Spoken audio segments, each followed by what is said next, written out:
ಎಲ್ಲರಿಗೂ ನಮಸ್ಕಾರ. ನಾನು ಮಲ್ಲಿಕಾರ್ಜುನ್ ಪೂಜಾರಿ ಅಂತ ಹೇಳಿ ಬೆಳಗಾವಿಯಿಂದ.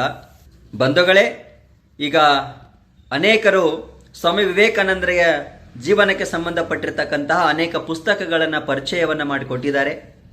ಅದೇ ರೀತಿ ನಾನು ಕೂಡ ವಿವೇಕಾನಂದರಿಗೆ ಸಂಬಂಧಪಟ್ಟಿರ್ತಕ್ಕಂತಹ ಪುಸ್ತಕವನ್ನು ಪರಿಚಯ ಮಾಡಿಕೊಡ್ಲಿಕ್ಕೆ ನಾನು ನಿಮ್ಮ ಮುಂದೆ ಬಂದಿದ್ದೇನೆ.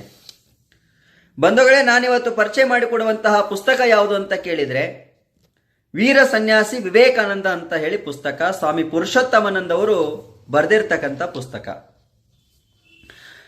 ಬಂಧುಗಳೇ, ಸ್ವಾಮಿ ವಿವೇಕಾನಂದರ ಒಂದು ಸಮಗ್ರ ಜೀವನ ಚರಿತ್ರೆಯನ್ನ ಸ್ವಾಮಿ ಪುರುಷೋತ್ತಮಾನಂದವರು 3 ಸಂಪುಟಗಳಲ್ಲಿ ಅದನ್ನ ರಚನೆಯನ್ನ ಮಾಡ್ತಾರೆ. ಮೊದಲನೇ ಸಂಪುಟ ಈ ವೀರ ಸನ್ಯಾಸಿ ವಿವೇಕಾನಂದ, 2ನೇ ಸಂಪುಟ ವಿಶ್ವ ವಿಜೇತ ವಿವೇಕಾನಂದ, 3ನೇ ಸಂಪುಟ ವಿಶ್ವ ಮಾನವ ವಿವೇಕಾನಂದ ಅಂತ ಹೇಳಿ ನಾವು ಇದನ್ನ ಖರೀದಿ ಮಾಡಿ ಅಧ್ಯಯನವನ್ನ ಮಾಡಬಹುದು. ಇನ್ನು ವೀರ ಸನ್ಯಾಸಿ ವಿವೇಕಾನಂದ ಪುಸ್ತಕ ಏನನ್ನ ಒಳಗೊಂಡಿದೆ ಅಂತ ನೋಡೋದಾದ್ರೆ, ಸ್ವಾಮಿ ಪುರುಷೋತ್ತಮಾನಂದನವರು ಸ್ವಾಮಿ ವಿವೇಕಾನಂದರ ಒಂದು ಸಮಗ್ರ ಜೀವನ ಚರಿತ್ರೆಯನ್ನ ಈ 3 ಭಾಗಗಳಾಗಿ ವಿಂಗಡಣೆಯನ್ನ ಮಾಡ್ತಾರೆ. ಅವರ ಒಂದು ಇಡೀ ಸಂಪೂರ್ಣ ಜೀವನವನ್ನ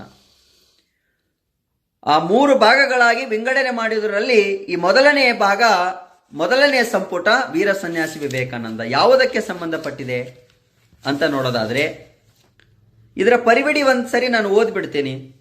ಏನೇನು ಈ ಪುಸ್ತಕ ಒಳಗೊಂಡಿದೆ, ಈ ಪರಿವಿಡಿದಲ್ಲಿ ಏನೇನಿದೆ, ವಿವೇಕಾನಂದರ ಒಂದು ಜೀವನ ಚರಿತ್ರೆಗೆ ಸಂಬಂಧಪಟ್ಟಿರ್ತಕ್ಕಂಥ ಯಾವ್ಯಾವ ಅಂಶಗಳು ಇದರಲ್ಲಿ ಇದಾವೆ ಅನ್ನೋದನ್ನ ಪರಿವಿಡಿಯಲ್ಲಿ ಸಂಕ್ಷಿಪ್ತವಾಗಿ ನಿಮಗೆ ಹೇಳಿಬಿಡ್ತೀನಿ.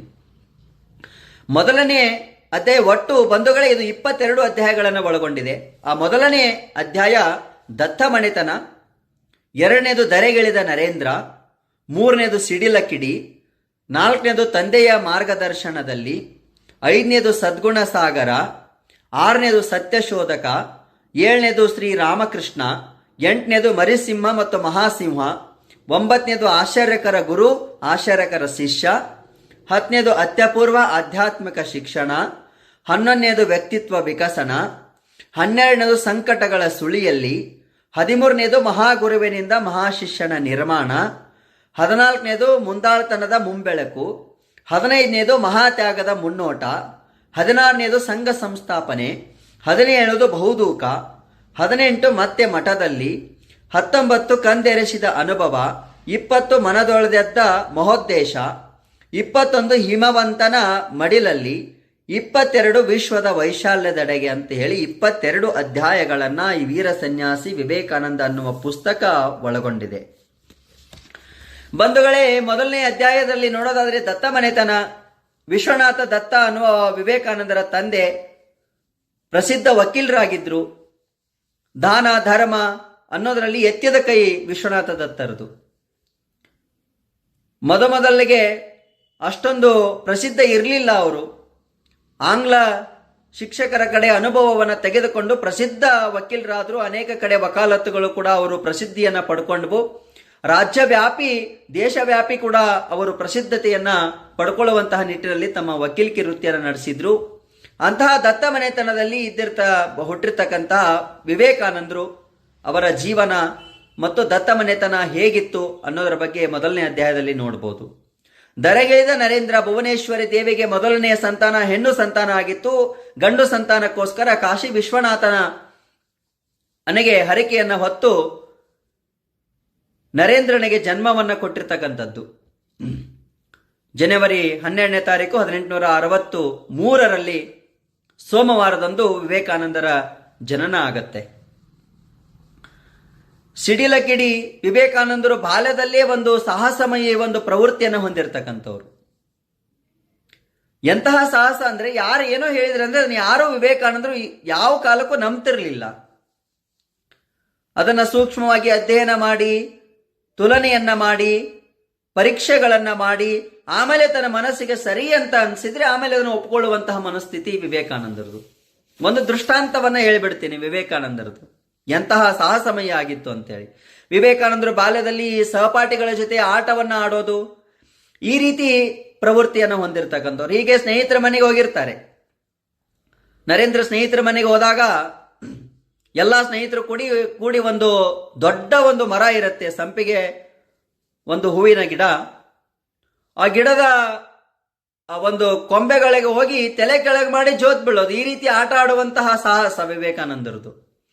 ಅದನ್ನೆಲ್ಲ ನೋಡಿ ಅಲ್ಲಿ ಇದ್ದಿರ್ತಕ್ಕಂಥ ಮನೆಯಲ್ಲಿರ್ತಕ್ಕಂಥ ಹಿರಿ ಮನುಷ್ಯ ತಾತ ಬರ್ತಾನೆ. ಬಂದು ಈ ಹುಡುಗರನ್ನ ಹೆಂಗ್ ಓಡಿಸೋದು, ಇಲ್ಲ ಗಿಡದ ಮೇಲಿಂದ ಕೆಳಗೆ ಬಿದ್ದು ಏನಾದ್ರು ಮಾಡ್ಕೊಂಡ್ರು ಅಥವಾ ಇನ್ನಾವುದೇ ಹೂಗಳನ್ನ ತೆಳಗ್ ಚೆಲ್ಲಿದ್ರು ಈ ಮರ ಹಾಳಾಗತ್ತನೋ ಅಂತ ಹೇಳಿ ಭಾವಿಸಿ ಮರದ ಕೆಳಗಿಂದ ಬಿದ್ರೆ ಅನಾಹುತ ಆಗುತ್ತೆ ಅಂತ ಹೇಳಿ ಮಕ್ಕಳನ್ನ ಹೇಗೆ ಓಡಿಸ್ಬೇಕು ಅಂತ ಉಪಾಯ ಮಾಡಿಕೊಂಡು ಬಂದು, ನೋಡಿ ನೋಡಿ ಆ ಗಿಡದಲ್ಲಿ ಒಂದು ಬ್ರಹ್ಮ ರಾಕ್ಷಸ ಇದೆ, ಆ ಗಿಡವನ್ನ ಯಾರೂ ಹತ್ತಬೇಡಿ ಅಂತ ಹೇಳ್ತಾರೆ ಅಜ್ಜ.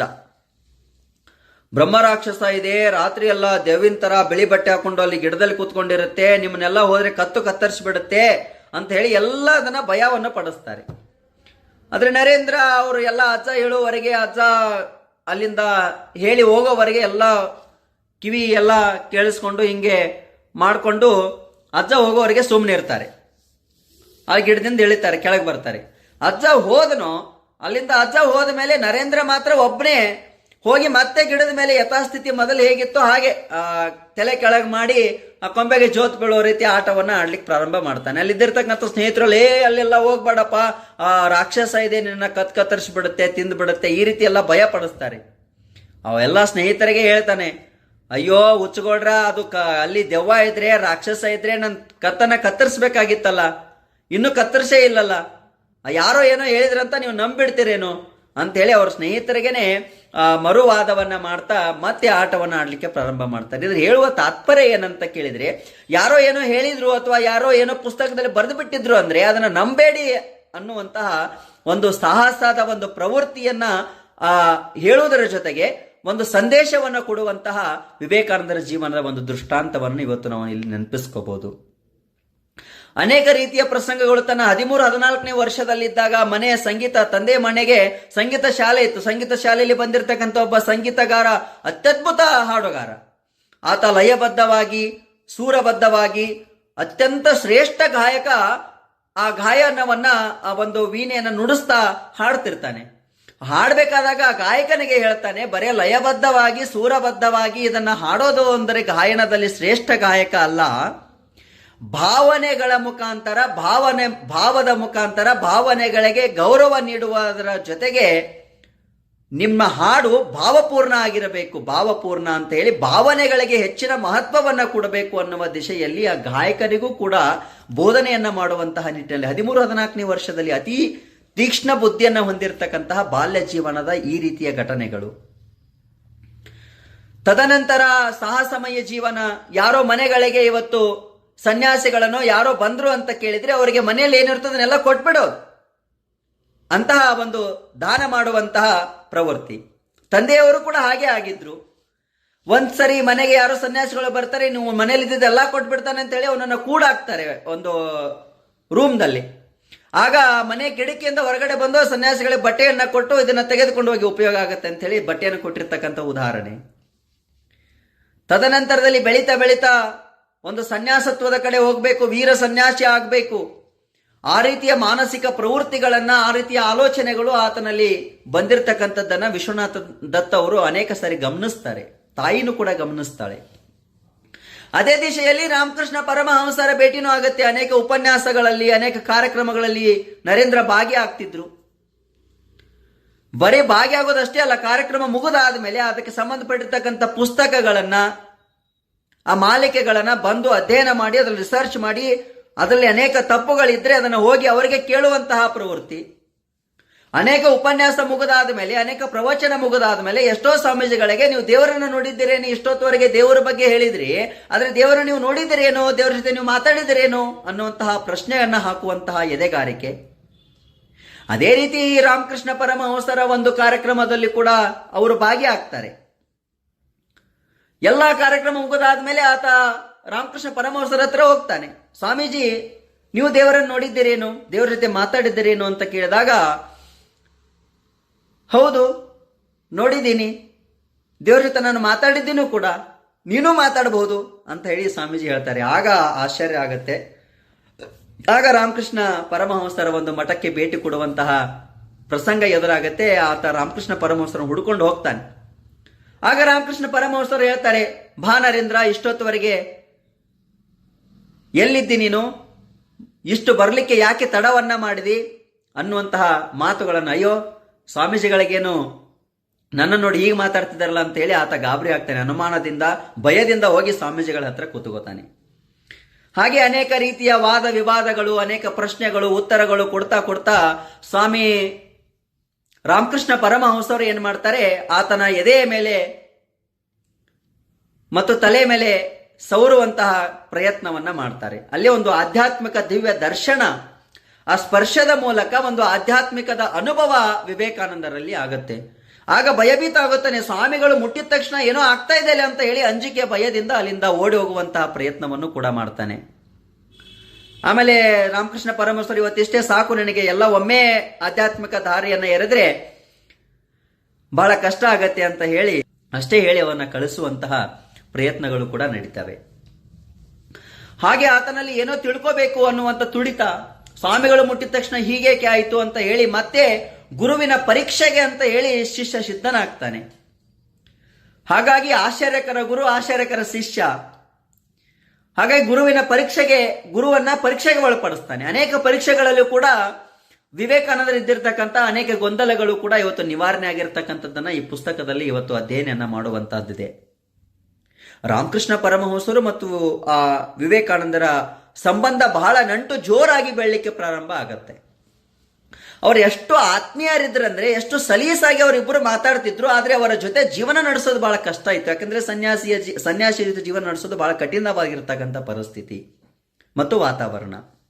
ಆ ದಿಶೆಯಲ್ಲಿ ವಿವೇಕಾನಂದರು ಕಟಿಬದ್ಧರಾಗಿ ನಿಂತ್ಕೊಂಡಿದ್ರು. ವಿವೇಕಾನಂದರ ಅದೆಲ್ಲ ಅಧ್ಯಯನ ಕೂಡ ಈ ಪುಸ್ತಕದಲ್ಲಿ ಇವತ್ತು ಅಧ್ಯಯನ ಮಾಡೋದಕ್ಕೆ ಸಿಗುತ್ತೆ. ಅದೇ ರೀತಿ ರಾಮಕೃಷ್ಣ ಪರಮಹಂಸರು ತಮ್ಮಲ್ಲಿದ್ದಿರ್ತಕ್ಕಂತಹ ಎಲ್ಲ ಆಧ್ಯಾತ್ಮದ ಒಂದು ಶಿಕ್ಷಣವನ್ನ ವಿವೇಕಾನಂದರಿಗೆ ಧಾರೆಯನ್ನೇ ಎರಿತಾರೆ. ಆತನಿಗೆ ಒಂದು ದಿವ್ಯ ದರ್ಶನವನ್ನ ನೀಡುತ್ತಾರೆ. ಆತನಲ್ಲಿ ಒಂದು ದೈವತ್ವವನ್ನ ಕಾಣುವಂತಹ ಪ್ರಯತ್ನವನ್ನ ರಾಮಕೃಷ್ಣ ಪರಮಹಂಸರು ಕೂಡ ಮಾಡ್ತಾರೆ. ಅಂತಹ ಒಬ್ಬ ಮಹಾನ್ ಶಿಷ್ಯನನ್ನ ಪಡ್ಕೊಂಡಿದ್ದೀನಿ ಅನ್ನುವ ಹೆಮ್ಮೆ ಕೂಡ ಅವರಿಗಾಗತ್ತೆ. ರಾಮಕೃಷ್ಣ ಪರಮಹಂಸರ ಎಲ್ಲ ವಿಚಾರಗಳನ್ನ, ಆಚಾರಗಳನ್ನ, ಮುಂದೆ ಜವಾಬ್ದಾರಿಯನ್ನ ಉತ್ತರಾಧಿಕಾರಿ ಯಾರು ಅಂತ ಕೇಳಿದ್ರೆ ಈ ನರೇಂದ್ರ ಅನ್ನುವಂತಹ ನಿಟ್ಟಿನಲ್ಲಿ ಆತ ನಿರ್ಮಾಣ ಆಗಿಬಿಡ್ತಾನೆ. ಹಾಗೆಯೇ ಕೂಡ ರಾಮಕೃಷ್ಣ ಪರಮಹಂಸರ ಒಂದು ಭಗವತ್ ಸಾಕ್ಷಾತ್ಕಾರದ ನಂತರ ಅವರ ವಿಚಾರಗಳನ್ನ, ಆಚಾರಗಳನ್ನ ಈ ಸಂಘ ಸ್ಥಾಪನೆ, ಮಠಗಳ ಸ್ಥಾಪನೆಯ ಮುಖಾಂತರ ರಾಮಕೃಷ್ಣ ಪರಮಹಂಸರ ವಿಚಾರಗಳನ್ನ ಜಗತ್ತಿಗೆ ಪ್ರಚಾರ ಮಾಡುವಂತಹ ಕಟಿಬದ್ಧವಾದ ಸಂಕಲ್ಪವನ್ನ ಮಾಡುವುದರ ಮುಖಾಂತರ ತಮ್ಮ ಜೀವನದ ಯಾತ್ರೆಯನ್ನ ಪ್ರಾರಂಭ ಮಾಡ್ತಾರೆ. ಅದೇ ರೀತಿ ಇಡೀ ಜಗತ್ತಿನ ತುಂಬ ಸಂಚಾರವನ್ನ ಮಾಡಿ ಅಮೆರಿಕದ ಚಿಕಾಗೋ ಅಂತಹ ದೊಡ್ಡ ಸಮ್ಮೇಳನದಲ್ಲಿ ಭಾಗವಹಿಸುವ ಮುಖಾಂತರ ಧರ್ಮದ ಬಗ್ಗೆ, ಆ ಹಿಂದುತ್ವದ ಬಗ್ಗೆ, ಹಿಂದೂ ಧರ್ಮದ ಬಗ್ಗೆ ಸ್ಪಷ್ಟೀಕರಣನ ಕೊಟ್ಟಿರ್ತಕ್ಕಂಥದ್ದು, ಧರ್ಮದ ಬಗ್ಗೆ ಸ್ಪಷ್ಟ ಅರ್ಥನೆಯನ್ನು ನೀಡಿರ್ತಕ್ಕಂಥದ್ದು, ಜೀವನದ ಬಗ್ಗೆ, ಜೀವನದ ನಡೆ ನುಡಿಗಳ ಬಗ್ಗೆ, ಆಚಾರಗಳ ಬಗ್ಗೆ, ವಿಚಾರಗಳ ಬಗ್ಗೆ, ಭಾರತದ ಸಂಸ್ಕೃತಿ ಬಗ್ಗೆ ಇಡೀ ಜಗತ್ತಿಗೆ ಪರಿಚಯ ಮಾಡಿಕೊಡೋದಷ್ಟೇ ಅಲ್ಲದೆ ಭಾರತೀಯರನ್ನ ಎಚ್ಚೆತ್ತು ಜಾಗೃತರನ್ನಾಗಿ ಮಾಡುವಂತಹ ಪ್ರಯತ್ನ, ಎಚ್ಚರಗೊಳಿಸುವಂತಹ ಪ್ರಯತ್ನ ವಿವೇಕಾನಂದರು ಮಾಡಿದ್ರು. ಅಂತಹ ಮಹಾನ್ ವ್ಯಕ್ತಿಯ ಒಂದು ಜೀವನ ಬರೀ ಒಂದು ಪುಸ್ತಕದ ಅಧ್ಯಯನದ ಮುಖಾಂತರ ಅರ್ಥ ಆಗತ್ತೆ ಅನ್ನೋದು ಬಹಳ ಕಷ್ಟಕರ ಆಗತ್ತೆ. ಅವರನ್ನ ಬಹುದಿನಗಳ ಕಾಲ ನಾವು ಅಧ್ಯಯನ ಮಾಡಬೇಕಾಗತ್ತೆ, ವರ್ಷಗಳ ಕಾಲ ಅಧ್ಯಯನ ಮಾಡಬೇಕಾಗತ್ತೆ. ತದನಂತರದಲ್ಲಿ ವಿವೇಕಾನಂದರು ನಮಗೆ ಅರ್ಥ ಆಗ್ತಾರೆ. ವಿವೇಕಾನಂದರ ಎಲ್ಲ ವಿಚಾರಗಳನ್ನ, ಆಚಾರಗಳನ್ನ ನೀವೆಲ್ಲರೂ ಕೂಡ ಮೈಗೂಡಿಸ್ಕೊಂಡು ನಮ್ಮ ಜೀವನವನ್ನು ಕೂಡ ಒಂದು ಮಹತ್ವದ ಆಶಯದ ಕಡೆಗೆ ನಾವು ಕೂಡ ಒಂದು ದಿಟ್ಟವಾಗಿರ್ತಕ್ಕಂಥ ಹೆಜ್ಜೆಯನ್ನ ಇಡೋಣ ಅಂತ ಹೇಳ್ತಾ, ಶಕ್ತಿಯೇ ಜೀವನ, ದೌರ್ಬಲ್ಯವೇ ಮರಣ ಅನ್ನುವ ವಿವೇಕಾನಂದರ ಒಂದು ಸಂದೇಶವನ್ನ ತಮ್ಮೆಲ್ಲರಿಗೂ ಹೇಳುವುದರ ಮುಖಾಂತರ ಈ ವೀರ ಸನ್ಯಾಸಿ ವಿವೇಕಾನಂದ ಸ್ವಾಮಿ ಪುರುಷೋತ್ತಮಾನಂದ ಅವರು ಬರೆದಿರ್ತಕ್ಕಂತಹ ಪುಸ್ತಕವನ್ನ ಪರಿಚಯ ಮಾಡಲಿಕ್ಕೆ ಅವಕಾಶ ಕೊಟ್ಟಿರ್ತಕ್ಕಂತಹ ಎಲ್ಲ ಸಕಲ ಬಂಧು ಮಿತ್ರರಿಗೆ ಧನ್ಯವಾದಗಳನ್ನು ಸಮರ್ಪಿಸ್ತಾ ನನ್ನ ಮಾತುಗಳ ವಿರಾಮವನ್ನು ಇಡ್ತಾ ಇದ್ದೀನಿ. ಎಲ್ಲರಿಗೂ ನಮಸ್ಕಾರ.